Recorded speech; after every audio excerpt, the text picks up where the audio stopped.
The city can feel like a lonely place sometimes, can't it?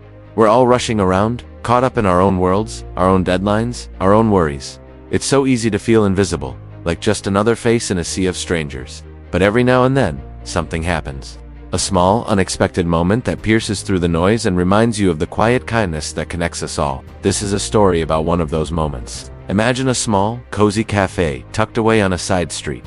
The air smells like roasted coffee beans and warm pastries. A young woman is sitting alone at a corner table. She's been nursing the same cup of coffee for almost an hour, her gaze distant. Every few minutes her hand drifts to her purse, opening it to look at the few coins inside, her brow furrowed with a worry that seems too heavy for the cheerful cafe. She's trying to figure out how she's going to pay her bill. The number on the small slip of paper the waiter just left on her table feels like a mountain she can climb. Her heart sinks. She feels a knot of panic tightening in her chest, that familiar feeling of being completely and utterly alone with her problem. She just stares at the bill, frozen, unsure of what to do next. At a nearby table, a man has been quietly reading a book. He's noticed her. He saw the flicker of anxiety in her eyes when she checked her wallet, the way her shoulders slumped when the bill arrived. He understands that look. It's a look that needs no translation. It speaks of a struggle, a moment of vulnerability we've all felt at some point in our lives. He doesn't stare. He doesn't make a show of it. He just observes, with a sense of quiet empathy. He sees not just a stranger, but a fellow human being caught in a difficult moment. And in that instant, he decides to act. Without a word, without drawing any attention to himself, he closes his book, stands up, and walks over to the counter. He hands over some cash, covering his own bill and hers as well. He doesn't ask for thanks, he doesn't wait for recognition. He simply does it. It's a small act, almost invisible, but it's an act of pure, unconditional kindness. He then picks up his coat and walks out of the cafe, disappearing back into the bustling city street as anonymously as he arrived. He leaves behind nothing but the echo of a good deed. A few moments later, the young woman finally gathers the courage to approach the counter, ready to explain her situation, her face flushed with embarrassment. But before she can speak, the cashier gives her a warm smile and says, "It's all taken care of." The woman is stunned. "What? By who?" she asks, looking around the now half-empty cafe. The cashier just shrugs gently. "A gentleman who just left. He said to have a nice day." Relief washes over her, so powerful it almost brings her to tears. She looks towards the door, at the stream of people passing by, trying to guess which one was her anonymous guardian angel. She will never know his name. She will never get to thank him. But that act of kindness changed everything for her that day. It wasn't just about the money, it was about the message. It told her that she wasn't invisible, that someone saw her, someone understood, and someone cared. In a world that often feels cold and indifferent, a stranger's quiet generosity became a beacon of light, a profound reminder that we are all connected, and that a little bit of kindness can make all the difference. It's a story that proves goodness doesn't need a spotlight, it just needs a heart willing to give. With my heart still pounding, I walked over to his table. The rain was still coming down hard outside, a dramatic soundtrack to this weirdly cinematic moment. He looked up as I approached, and the book he was reading was one of my favorites. "What are the odds?" "Excuse me," I started, my voice a little shaky. "I had just wanted to thank you for the coffee. You really didn't have to do that." He offered a small, gentle smile, but it didn't quite reach his eyes. There was something else there, something deeper. "It was nothing," he said, his voice calm and steady, like a quiet river. "You looked like you needed it. No thanks necessary." I stood there for a second, feeling a bit awkward but also incredibly drawn to him. "But why? You don't even know me." He closed his book, marking his page with a worn leather bookmark. "Sometimes, a simple act of kindness is its own reward. Besides," he added, and his gaze seemed to look right through me. It felt like the right thing to do. His eyes, that's what I couldn't get over. They were kind, incredibly so, but they held a profound sadness, a sort of nostalgic ache that I couldn't place. It was a look I felt I had seen before, a long, long time ago, in a dream or a forgotten memory. It was unsettlingly familiar. "Do I know you from somewhere?" I finally asked, the question tumbling out before I could stop it. The feeling was just too strong to ignore. He just looked at me for a long moment, that same sad smile playing on his lips. He didn't answer my question directly. Instead, he stood up, grabbing his coat from the back of the chair. "Enjoy your coffee," he said softly. "And the book, it has a wonderful ending." And just like that, before I could say another word, before I could ask his name or why he looked at me with such sorrowful recognition, he turned and walked to the door. He gave me one last glance over his shoulder, a look that felt like a goodbye, and then he stepped out of the cafe. I rushed to the window, peering through the rain-streaked glass. I watched him pull up the collar of his coat and melt into the crowd of umbrellas and hurried footsteps on the bustling street. In a matter of seconds he was gone, vanished, as if he were never really there at all. I was left standing alone in the warm, cozy cafe, the gifted coffee still steaming on my table. My mind was racing. Who was he? Why did a complete stranger buy me coffee and then disappear like a ghost? And that feeling, that strange, powerful feeling of familiarity, it wasn't just a fleeting sense of déjà vu. It was a deep, resonant echo in my soul, a whisper from a past I couldn't quite grasp. I sat back down, my thoughts a tangled mess of confusion and intrigue. The mystery of the man with the sad eyes lingered in the air, long after he had disappeared into the rain. I knew, with a certainty that settled deep in my bones, that this wasn't the end of the story. It felt like a beginning. The walk home feels different tonight. The usual chill in the air doesn't seem to bite as hard, and the familiar path is cast in a new, softer light.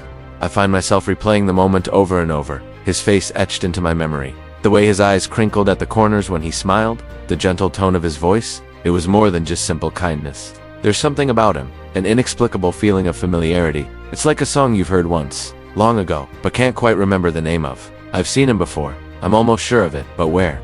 The question buzzes in my mind, a persistent hum against the quiet backdrop of the sleeping city. I try to place him. Was it at a coffee shop I frequent? Maybe a class from college years ago. Or perhaps just a face I passed on a crowded street, one among thousands. None of these scenarios feel quite right. The feeling is deeper, more resonant, as if our paths had crossed in a more significant way. It's a strange sensation, like a forgotten dream trying to surface. I can almost grasp the memory, but it dissolves like smoke the moment I get too close. It's frustrating, yet intriguing. Who is he, and why does the thought of him feel like a missing piece of a puzzle I didn't even know I was solving? The night deepens, and the streetlights cast long, dancing shadows ahead of me. I pull my coat a little tighter, not so much against the cold, but more as a way to hold onto this warmth that has blossomed in my chest. It's a warmth that has nothing to do with the weather, and everything to do with an unexpected connection. A stranger, as simple act of kindness has somehow managed to change the entire landscape of my evening, turning a mundane walk home into a journey of introspection and wonder. It's funny how a small moment, a fleeting interaction, can have such a profound impact. It reminds me that there's still so much magic hidden in the everyday, waiting to be discovered. I pick up my pace, my footsteps echoing a steady rhythm on the pavement. The quicker I walk, the faster my heart seems to beat, a mix of excitement and curiosity. I try to focus on the concrete details. His dark hair, the worn leather of his jacket, the way he tilted his head when he listened. Each detail is sharp and clear, yet the context, the where, remains a frustrating blur. It's as if my mind has a perfect photograph of him, but has lost the album it belongs to. Maybe I'm just overthinking it. Maybe he just has one of those familiar faces. But my intuition tells me it's more than that. It's a pull, a thread of connection that feels too strong to be a mere coincidence. As I finally reach my front door, fumbling for my keys, I make a silent promise to myself. I won't let this feeling just fade away. This strange, beautiful mystery has sparked something within me, a sense of adventure in the ordinary. I want to know who he is. I need to understand this feeling of déjà vu that surrounds him. The cold metal of the key feels solid in my hand as I unlock the door, a grounding sensation after a walk filled with so much ethereal thought.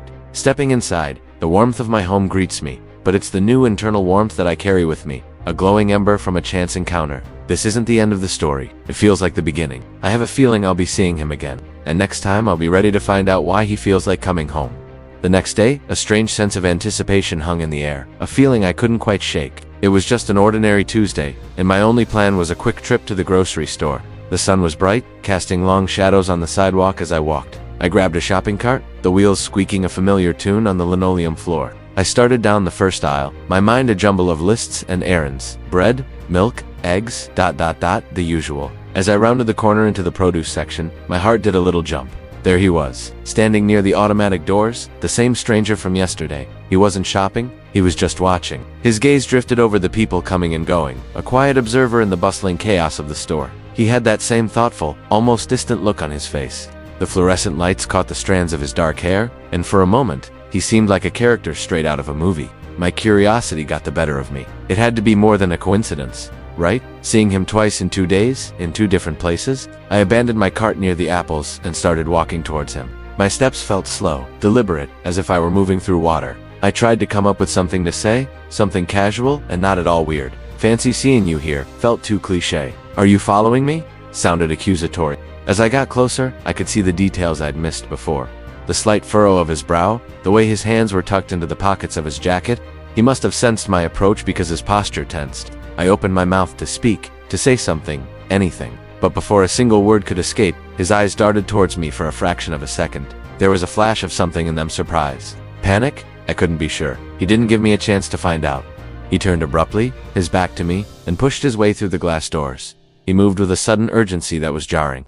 I stood there, frozen, watching as he blended into the crowd on the street. One moment he was there, a solid, intriguing presence, and the next, he was gone, just like that, vanished. I was left standing by the entrance, the cool draft from the open doors washing over me. The cheerful beep of a cash register pulled me back to reality. What just happened? My mind was racing. He was so clearly avoiding me. The nervousness was palpable. It wasn't just shyness. It felt like he was genuinely afraid of being seen, of being spoken to. I walked back to my abandoned cart, the mundane task of grocery shopping, now feeling surreal. As I picked out avocados, my thoughts were a million miles away. Who was this man? And why did he seem so determined to stay a mystery? The encounter didn't scare me. Instead, it ignited a fire of intrigue. It was no longer just a coincidence. This was a puzzle, and I felt an undeniable pull to find the missing pieces. Every instinct told me our paths were meant to cross, but I was beginning to wonder if he would ever let them. The grocery store felt different now, charged with the energy of our... I finished my shopping in a daze. The image of him disappearing into the crowd replaying in my mind. This was far from over. I knew, somehow, that I would see him again. The question was, what would happen then? Finally, back in the comfort of my own home, I let out a long sigh of relief. The day had been an emotional roller coaster, to say the least. I tossed my keys onto the counter and let my bag drop to the floor with a thud. Exhaustion washed over me. All I wanted was to kick off my shoes, make a cup of tea, and try to forget the strange encounter at the cafe. But as my bag hit the floor, something small slid out and landed face up on the rug. Curious. I bent down to pick it up. It was a photograph, faded and worn around the edges, clearly old. I didn't recognize it at all. How on earth did this get into my bag? I turned it over in my hands. The picture showed a man with a warm, kind smile, holding a little girl on his shoulders. The girl was beaming, her pigtails flying out to the side as if she was laughing with pure, unadulterated joy. A wave of nostalgia hit me, even though the memory wasn't mine. It felt so familiar, so warm. I looked closer at the man's face, tracing the lines around his eyes with my thumb. And then, my heart stopped. A jolt, like an electric shock, shot through me. My breath caught in my throat, and the world seemed to slow down. It couldn't be. It was impossible. But there was no mistaking it. The man in the photograph, the man holding that little girl, was him, the stranger from the cafe. The man who paid for my coffee, and left without a word. It was his face, his eyes, his smile, exactly the same.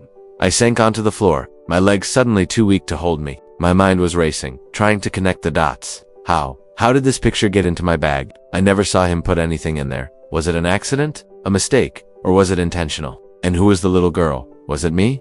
The idea seemed crazy, yet a small, forgotten corner of my heart stirred with a strange sense of recognition. 1,000 questions swirled in my head, each one more bewildering than the last. I had a feeling that this was just the beginning of a much larger story. Driven by a need for answers, I decided to visit Mrs. Eleanor Vance, a woman whose roots in this neighborhood run deeper than the old oak trees lining the streets. She's lived here for over 60 years, a living archive of our community's history. I found her tending to her prize-winning roses, her hands weathered by time but her eyes as sharp as ever. I greeted her, my heart thumping a nervous rhythm against my ribs. After a bit of small talk about the weather and her beautiful garden, I finally worked up the courage to show her the photograph. I pulled out the creased, black and white image from my pocket.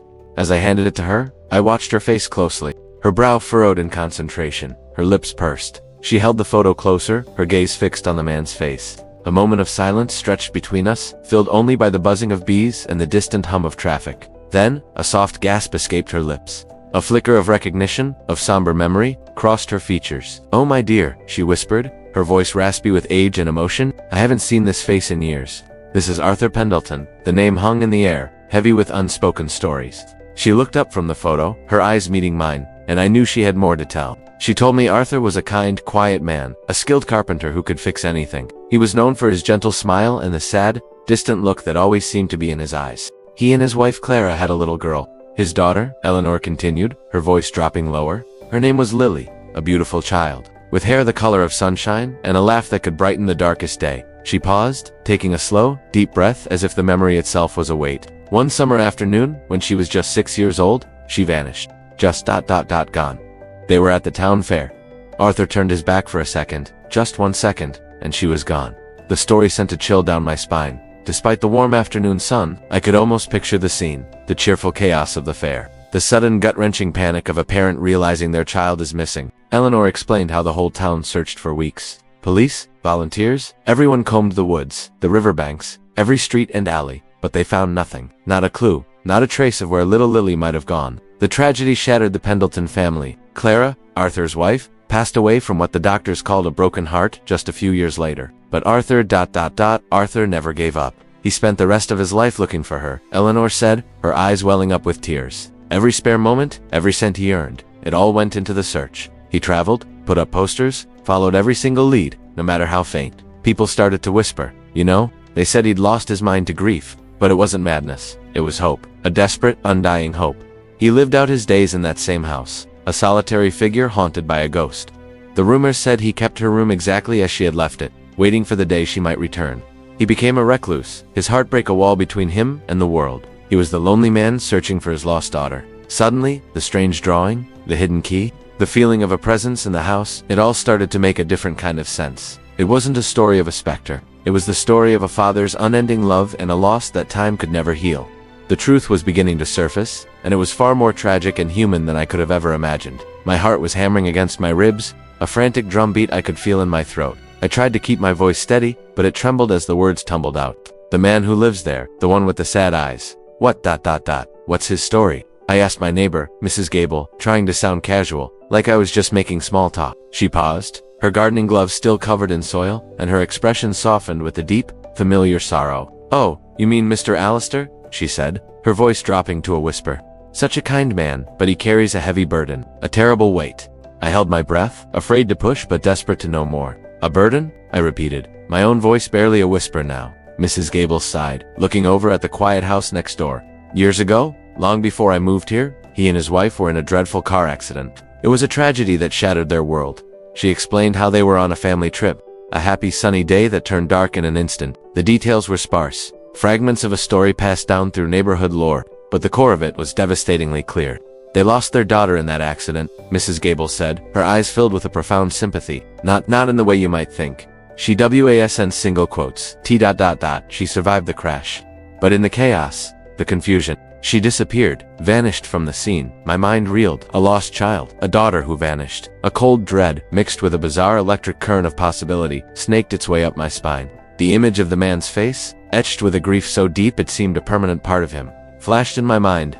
"They searched for years," Mrs. Gable continued, unaware of the storm brewing inside me, turned their lives upside down looking for her.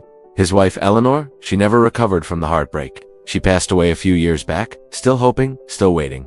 Every word was a hammer blow, chipping away at the foundation of my own life. I was adopted, it was a fact I'd always known, a simple statement of my history. I loved my adoptive parents dearly. They were my world. But the chapter before them was a blank page. No names, no faces, no story. Just a closed file, and the quiet understanding that some things were unknowable. But now, things were starting to connect in a way that made my head spin.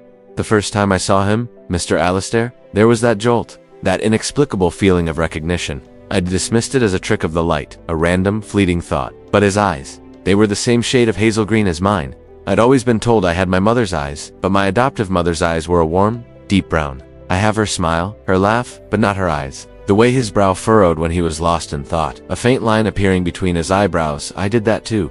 I'd catch myself doing it in the mirror, a habit with no origin I could trace. The way he held his hands, clasped behind his back as he paced his garden, a posture of contemplation and worry, it felt familiar, like a memory I couldn't quite place. Was it possible? Could this all be a massive, heartbreaking coincidence? Or was I standing on the precipice of a truth I never thought I'd find? I mumbled my thanks to Mrs. Gable, my mind a whirlwind of questions and fragmented memories. I walked back to my own front door in a daze, the key fumbling in my hand. Inside, the silence of my apartment was deafening.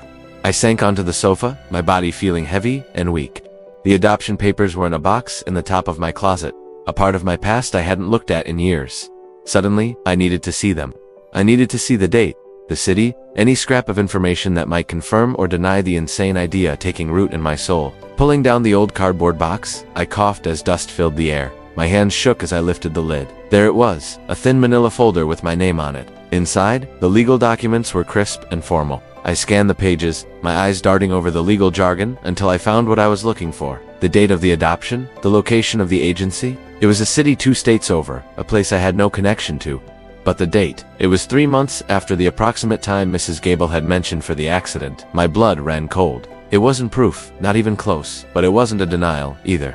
It was a crack in the wall, a sliver of light in a room that had been dark my entire life. The man with the sad eyes, the lost daughter, the uncanny resemblance. It wasn't just in my head. The pieces were scattered, jumbled, but they were all on the table now. I felt a surge of fear, but beneath it, something else was growing, a fierce, undeniable resolve. I had to know. I had to find out if the ghost haunting the man next door was me. The next morning, I couldn't eat. I couldn't think. I just watched his house from my window, my heart a tangle of hope and terror. I saw him come out to get his mail, his movements slow and deliberate, as if every step cost him something. This couldn't be a coincidence. The pull I felt was too strong, the alignment of facts too precise. For the first time in my life, the blank pages of my past didn't feel empty. They felt like they were waiting to be filled. And I knew, with a certainty that settled deep in my bones, that the story was waiting for me right next door. I had to talk to him. I had to ask. The thought alone was terrifying, but the thought of not knowing was unbearable. My past was no longer a closed book. It was a mystery, and I was finally ready to solve it. They just sat there, side by side, not saying a word. It was a silence filled with everything that had been left unsaid for years. All that distance, all that time, just melted away in a few quiet moments. It felt like a dream. She looked at him, this kind stranger who had just paid for her coffee, and it all clicked into place. Fate. It had to be fate that brought her to this exact cafe, at this exact time, on this exact day. The day her real father happened to be there. The man she had been searching for, unknowingly, her whole life. The wave of emotion that hit her was overwhelming. Tears started to stream down her face, but they weren't tears of sadness. They were tears of relief, of disbelief, of a joy so profound it was hard to breathe. He looked at her, his own eyes glistening, and a small trembling smile appeared on his face. It was a smile that said, "I've been waiting for you." He reached out and gently wiped a tear from her cheek, his touch sending a jolt of recognition through her. This was real. This was happening. In that instant, their lives were changed forever. The questions that had haunted her for so long finally had an answer. The empty space in his heart was suddenly full. It was a reunion born from a simple act of kindness, a cup of coffee that bridged a lifetime of separation. As the evening sun cast a warm golden glow over the city, they stood up, leaving the cafe behind. He put his arm around her, and for the first time, she felt what it was like to walk home with her father. Two separate paths, two lonely journeys, had finally converged into one, all because of a single, beautiful twist of fate. Thank you so much for watching. If this story touched your heart, please give it a like, and subscribe to our channel for more content that will make you believe in the magic of everyday life. See you in the next one.